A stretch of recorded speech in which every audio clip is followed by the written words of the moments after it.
नमस्कार, बहुत स्वागत आप सभी का। आपके साथ मैं हूं कीर्ति दीक्षित। तो चलिए बुलेटिन की शुरुआत करते हैं फटाफट अंदाज में।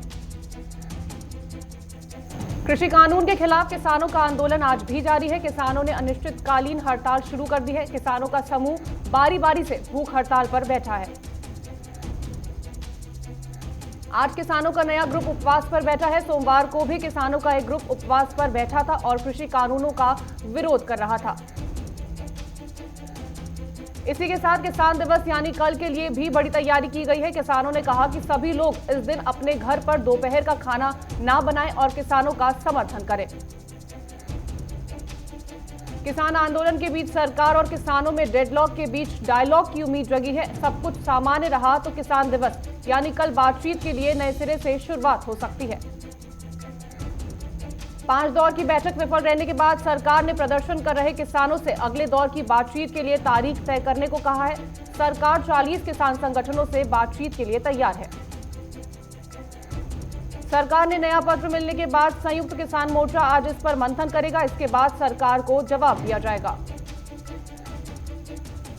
वहीं दूसरी ओर दिल्ली बॉर्डर पर दिन निकलते ही किसानों ने एक बार फिर से NH9 को पूरी तरह से जाम कर दिया। दिल्ली से गाजियाबाद आने वाली लेन पर भी किसान बैठे हैं। राष्ट्रीय किसान मजदूर संगठन के नेतृत्व में किसान आज मुंबई में उद्योगपति मुकेश अंबानी के घर का घेराव करेंगे। इस दौरान उन्हें किसानों की समस्याओं से अवगत कराया जाएगा। बिहार की एनडीए सरकार में कृषि मंत्री अमरेंद्र प्रताप सिंह ने कहा कि दिल्ली और हरियाणा के बॉर्डर पर जो आंदोलन चल रहा है वो किसान आंदोलन नहीं बल्कि दलालों का आंदोलन है। प्रधानमंत्री नरेंद्र मोदी ने आज एएमयू के शताब्दी समारोह में हिस्सा लिया और संबोधित किया। ऐसा करीब 5 दशक के बाद हुआ है जब किसी प्रधानमंत्री ने एएमयू के कार्यक्रम को संबोधित किया हो। जम्मू कश्मीर में 8 चरणों में हुए डीडीसी चुनाव के नतीजे आज घोषित किए जाएंगे। इस मतगणना में 280 डीडीसी सीटों के लिए 2178 उम्मीदवारों के भाग्य का फैसला होगा। डीडीसी चुनाव के नतीजों से पहले पीडीपी नेता नईम अख्तर को भी हिरासत में लिया गया है। यानी फिलहाल पीडीपी के 3 नेता हिरासत में हैं। पीडीपी नेताओं को हिरासत में लेने पर पूर्व मुख्यमंत्री महबूबा मुफ्ती ने ट्वीट कर इस कार्रवाई को गैर कानूनी बताया। महबूबा ने कहा, अब यहां कानून का कोई राज नहीं रह गया है। गुजरात में कांग्रेस की 2 राज्यसभा सीटों पर उपचुनाव के लिए चुनाव आयोग ने राज्य के मुख्य निर्वाचन अधिकारी को पत्र लिखकर रिटर्निंग ऑफिसर नियुक्त करने को कहा है। कुलगाम जिले में आतंकवादियों की पुलिस और सुरक्षा बलों से मुठभेड़ हुई। इस दौरान लश्कर-ए-तैयबा के 2 स्थानीय आतंकवादियों ने सरेंडर किया है। ब्रिटेन में कोरोना वायरस का नया स्ट्रेन पाया गया। इसी वजह से सभी देश सतर्क हो गए हैं। भारत सरकार ने भी ब्रिटेन से आने वाले विमानों पर 23 से 31 दिसंबर तक रोक लगा दी है। वायरस के नए स्ट्रेन को लेकर एम्स के डायरेक्टर रणदीप गुलेरिया ने कहा कि भारत में अब तक ऐसा कोई केस सामने नहीं आया, लेकिन अब जो केस आ रहे हैं उनकी टेस्टिंग बहुत जरूरी है। देश में कोरोना वायरस के कुल संक्रमितों की संख्या बढ़कर 1,75,116 हो चुकी है, जबकि मृतकों की संख्या 1,75,111 हो गई है। पिछले 24 घंटे में 19,556 नए मरीज कोरोना के सामने आए हैं, जबकि इस दौरान 301 मरीजों ने अपनी जान गंवाई है। दिल्ली में कोरोना की रफ्तार धीमी पड़ रही है। पिछले 24 घंटे में दिल्ली में 803 लोग संक्रमित पाए गए। एक दिन में कोरोना संक्रमितों का ये आंकड़ा 17 अगस्त के बाद सबसे कम है। राजधानी में कोरोना से संक्रमित हुए 97% लोग कोरोना को मात दे चुके हैं। इस समय दिल्ली का रिकवरी दर 96.7% हो गया है। आज से महाराष्ट्र के नगर निगमों में नाइट कर्फ्यू का ऐलान किया गया है। बताया जा रहा है कि महाराष्ट्र सरकार द्वारा यह निर्णय ब्रिटेन में कोरोना के नए स्ट्रेन के मद्देनजर लिया गया है। उधर सरकार के नए आदेश के मुताबिक नाइट कर्फ्यू रात 11 बजे से सुबह 6 बजे तक रहेगा। ये 5 जनवरी 2021 तक चलेगा। इसके साथ ही उद्धव सरकार ने फैसला लिया है कि अब यूरोपीय देश और मिडिल ईस्ट के देशों से आने वाले यात्रियों को अनिवार्य इंस्टीट्यूशनल क्वारंटीन से गुजरना होगा। ओडिशा सरकार ने कोविड-19 के लिए 100 रुपए की दर तय कर दी है। राज्य में किसी भी निजी लैब में 100 रुपए में रैपिड एंटीजन टेस्ट किया जाएगा। राजस्थान के मुख्यमंत्री अशोक गहलोत ने केंद्र सरकार से देश के सभी नागरिकों के लिए निःशुल्क कोरोना वैक्सीन उपलब्ध कराने की मांग की है। सीएम गहलोत ने कहा कि कोरोना के इस दौर में राज्यों की स्थिति वैक्सीन का खर्च उठाने लायक नहीं है, लिहाजा केंद्र सरकार मुफ्त में वैक्सीन लगाने की स्पष्ट घोषणा करे। केंद्रीय मंत्री रामदास अठावले के अशोक गहलोत सरकार गिराने वाले बयान पर राजस्थान कांग्रेस के प्रदेश अध्यक्ष गोविंद सिंह डटसोरा ने सभी केंद्रीय मंत्रियों को कॉमेडियन करार दिया है। गोविंद सिंह ने कहा कि केंद्रीय मंत्री अठावले कुछ कहते हैं और केंद्र के अन्य मंत्री कुछ और कहते हैं। नरेंद्र मोदी घमंड और अहंकार की सरकार चला रहे हैं, हम सब एकजुट हैं। योगी सरकार के मंत्री सिद्धार्थनाथ सिंह की ओर से दिल्ली मॉडल पर बहस करने के लिए चुनौती को स्वीकार करते हुए दिल्ली के डिप्टी सीएम मनीष सिसोदिया आज लखनऊ पहुंच रहे हैं। सीएम ममता बनर्जी ने बीजेपी पर निशाना साधते हुए सवाल पूछा कि जीसस क्राइस्ट का जन्मदिन राष्ट्रीय अवकाश के रूप में क्यों नहीं मनाया जाता है। पहाड़ों पर बर्फबारी के चलते उत्तर भारत के कई स्थानों पर न्यूनतम तापमान 5 डिग्री सेल्सियस से नीचे दर्ज किया गया। वहीं कश्मीर में सोमवार से कड़ाके की सर्दी के 40 दिन की अवधि चिल्लई कला शुरू हो गई है। मौसम विभाग ने अगले 72 घंटों के लिए अलर्ट जारी किया है। विभाग ने 23 दिसंबर से 26 दिसंबर तक दिल्ली में शीतलहर के साथ साथ घने कोहरे की संभावना जताई है। राजधानी दिल्ली में आज एयर क्वालिटी इंडेक्स 329 श्रेणी में है। दिल्ली में आज सुबह कोहरा छाया रहा। कोहरा छाए रहने की वजह से विजिबिलिटी कम हुई है। दिल्ली पुलिस स्पेशल सेल ने शालीमार बाग इलाके से 2 आरोपियों को करीब 20 करोड़ रुपए की 5 किलो हेरोइन के साथ गिरफ्तार किया है। इनके पास से ड्रग्स ट्रैफिकिंग के लिए इस्तेमाल किए जा रहे मोबाइल फोन और सिम कार्ड भी बरामद किए गए। आरोपियों का नाम आलोक त्रिपाठी और मोहम्मद अनवर अली है। उत्तर प्रदेश के आगरा में यमुना एक्सप्रेसवे पर एक कंटेनर से कार टकरा गई। इस हादसे में 5 लोग जिंदा जल गए और उनकी मौत हो गई। कार में आग इतनी भीषण लग गई कि फंसे लोग बाहर नहीं निकल पाए। जब तक मौके पर फायर ब्रिगेड की टीम पहुंची और आग पर काबू पाया गया, तब तक सभी लोग कंकाल बन गए। साइबर जोन जबलपुर की 2 उप निरीक्षकों और 1 आरक्षक को बर्खास्त कर दिया गया है। इन पुलिसकर्मियों पर नोएडा में अवैध वसूली करने जैसे कई गंभीर आरोप लगे हैं। उत्तर प्रदेश के एटा में एक परिवार ने धर्म परिवर्तन करवा जबरन शादी का आरोप लगाया है। घटना के सामने आने के बाद पुलिस ने 10 लोगों पर केस दर्ज किया, जबकि 6 लोगों को जेल भेज दिया गया है। गुरदासपुर में पाकिस्तान ने नापाक हरकत को अंजाम देने की कोशिश की है। ड्रोन के जरिए गुरदासपुर में ग्रेनेड फेंके गए थे, जिसे पुलिस ने पकड़ लिया है। मेदपुरा में नगर पंचायत ने विभिन्न जगहों से खुले नालों की तस्वीर ली है। टूटी हुई सड़क के खुले नालों में सुअर घूमते नजर आए। हाजीपुर में किसान आंदोलन पर बिहार के कृषि मंत्री के तेवर गर्म दिखे हैं। दिल्ली किसान आंदोलन को दलालों का आंदोलन बताया है। हमीरपुर में आम आदमी पार्टी के प्रदेश अध्यक्ष निक्का सिंह ने कृषि कानूनों के विरोध में प्रदर्शन कर डटे हुए किसानों की मांग को जायज ठहराया है। महासुमंद में पंचायत सचिव संघ ने 1 दिवसीय धरना देकर शासकीयकरण की मांग की है। धरने के चलते ग्रामीण स्तर पर काम पर असर पड़ा। कुरुक्षेत्र में अंतर्राष्ट्रीय गीता महोत्सव 2020 का आगाज हुआ, जो 25 दिसंबर तक चलेगा। रेवाड़ी में नगर परिषद के बीजेपी चेयरपर्सन और पार्षदों के समर्थन में सीएम मनोहर लाल रेवाड़ी पहुंचे और वहां कांग्रेस को घोटाले की सरकार बताया। झज्जर में एक प्रवासी मजदूर की 5 साल की मासूम बच्ची का अपहरण कर उसकी हत्या कर दी गई। घटने को अंजाम पड़ोस के ही एक युवक ने दिया। सदुलपुर विधायक ने जन सुनवाई में लोगों की समस्याओं का मौके पर ही हल करने का अधिकारियों को निर्देश दिया है। पलवल में पूरे देश के किसानों के सभी धरना स्थलों पर 11 किसानों की 24 घंटे के लिए सांकेतिक भूख हड़ताल शुरू हो गई है।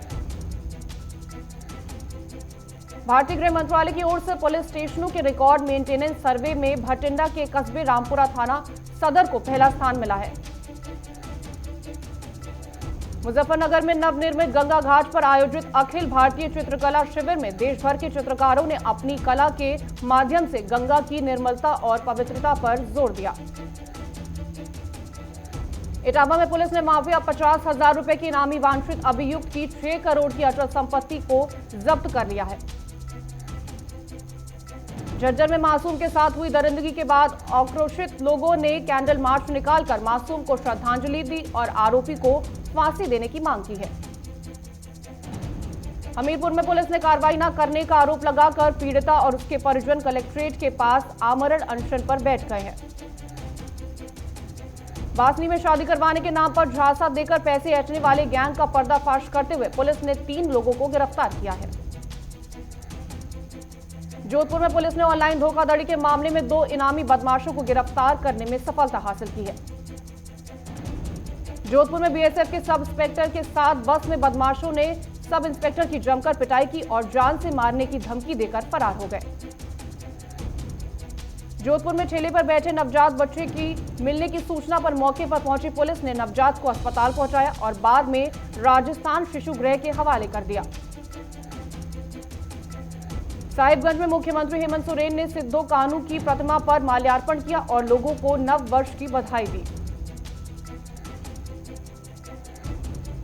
फरीदकोट में एक गांव से पंचायत ने फैसला लिया है कि किसान आंदोलन में गए सभी किसानों मजदूरों के परिवार की खेतीबाड़ी की देखभाल की जिम्मेदारी पंचायत उठाएगा।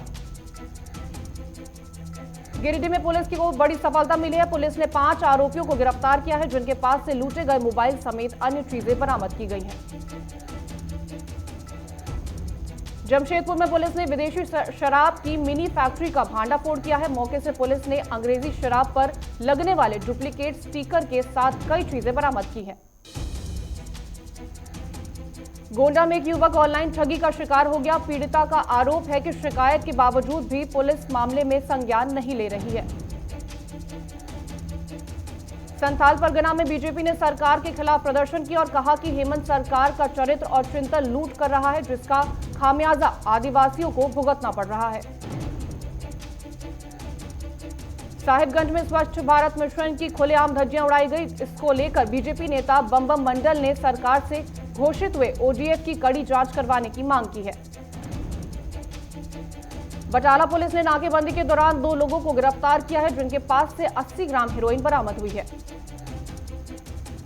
हुबली में प्रेमी ने प्रेमिका पर दिन दहाड़े तेज हथियार से हमला कर दिया जिसके बाद प्रेमिका को अस्पताल में भर्ती कराया गया। रायचूरू में एपीएमसी के व्यापारियों ने राज्य सरकार से सेस में बढ़ोतरी करने की मार्केट बंद रख दिए जाने की मांग की है। बेंगलुरु में जरूरत सुविधाएं मुहैया कराने के लिए पब्लिक डिमांड अभियान की शुरुआत की गई है। सेंसेक्स 222 अंक नीचे 45,331 के स्तर पर और निफ्टी 65.15 अंक नीचे 13,263.25 पर कारोबार कर रहा है। पेट्रोल डीजल की कीमतों में लगातार 15वें दिन भी कोई बढ़ोतरी नहीं हुई। पेट्रोल 83.71 रुपए पर तो डीजल 73.87 रुपए प्रति लीटर पर बिक रहा है। एसबीआई की रिसर्च टीम ने खरीफ सीजन में फसलों की सरकारी खरीद के आधार पर आंकलन किया है। इस साल 55% तक पंजाब में खरीफ फसल की सरकारी खरीद पहुंच गई थी। अगले 10 सालों में कृषि प्लांट मैकेनाइजेशन को दोगुना करने का लक्ष्य जिससे देश के किसानों को फायदा होगा। अमेरिका में राहत पैकेज पर सहमति बनने और ब्रिटेन में नए कोरोना वायरस संकट से गोल्ड और सिल्वर में भारी उछाल आया है। स्पेशल बोरोइंग विंडो से राज्यों को 6,000 करोड़ रुपए की 8वीं किस्त मिली और 2 महीने में 48,000 करोड़ रुपए मिले।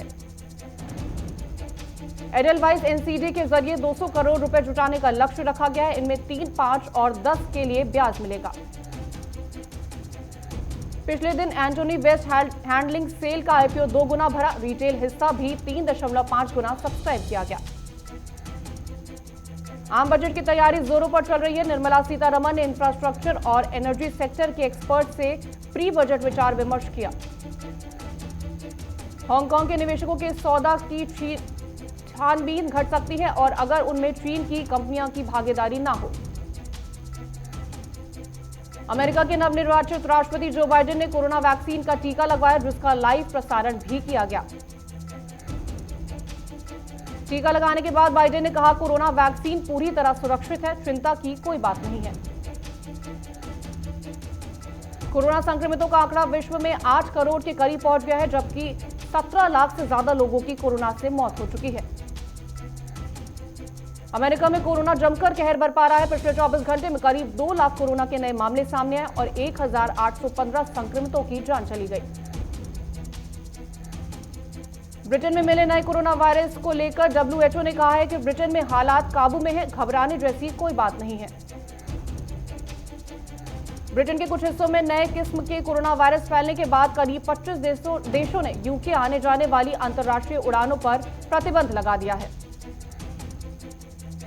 भारत के प्रधानमंत्री नरेंद्र मोदी को अमेरिकी राष्ट्रपति डोनाल्ड ट्रंप ने लीजन ऑफ मेरिट से सम्मानित किया है।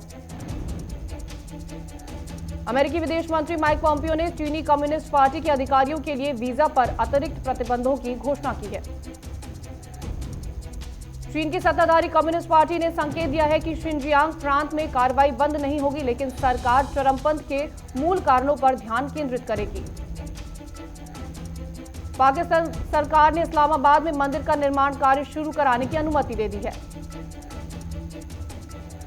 ड्रग्स केस में बॉलीवुड एक्टर अर्जुन रामपाल से एनसीबी टीम ने दूसरी बार 6 घंटे तक पूछताछ की। सिडेटिव ड्रग लेने को लेकर कई सबूत मिले। मिलिंद सोमन ने मॉडलिंग के पहली फोटो शेयर की। मिलिंद ने बताया कि तब उन्हें 1 घंटे के 50,000 रुपए दिए गए थे। बॉयफ्रेंड संग शादी को लेकर ईशा गुप्ता ने खुलासा किया कि वह साल 2021 में ईशा अपने बॉयफ्रेंड मैनुअल कैलॉन से शादी करने वाली हैं। फिल्म निर्माता विक्रम भट्ट की Sunny Leone starrer Anamika web series की शूटिंग शुरू हो गई है। भट्ट ने कहा, लॉकडाउन के कारण कुछ समय के लिए शूटिंग रोक दी गई थी। बिग बॉस 14 में बीजेपी नेता सोनाली फोगाट पहुंची हैं। सोशल मीडिया पर सोनाली की तस्वीरें काफी वायरल हो रही हैं। टीम इंडिया के खराब प्रदर्शन पर मोहम्मद कैफ ने ट्वीट किया, जिसके बाद हरभजन सिंह ने मोहम्मद कैफ की अंग्रेजी को लेकर उन्हें ट्रोल कर दिया। भारतीय बल्लेबाज सुनील गावस्कर चाहते हैं कि ऑस्ट्रेलिया के खिलाफ 26 दिसंबर से शुरू हो रहे टेस्ट में पृथ्वी शॉ की जगह लोकेश राहुल पारी का आगाज करें। बॉक्सिंग डे टेस्ट मैच में रविंद्र जडेजा को मौका मिल सकता है, जिससे बल्लेबाज हनुमा विहारी को अंतिम एकादश से बाहर होना पड़ सकता है। अब आईपीएल में 8 टीम की जगह 10 टीमें खेलेंगी। बीसीसीआई की सालाना बैठक में इंडियन प्रीमियर लीग में 10 टीमों की भागीदारी को मंजूरी मिल सकती है। खेलो इंडिया यूथ गेम्स 2021 का हिस्सा गतका समेत देश के 4 विरासती खेल होंगे, जिसका खेल मंत्री किरण रिजिजू ने ऐलान किया है।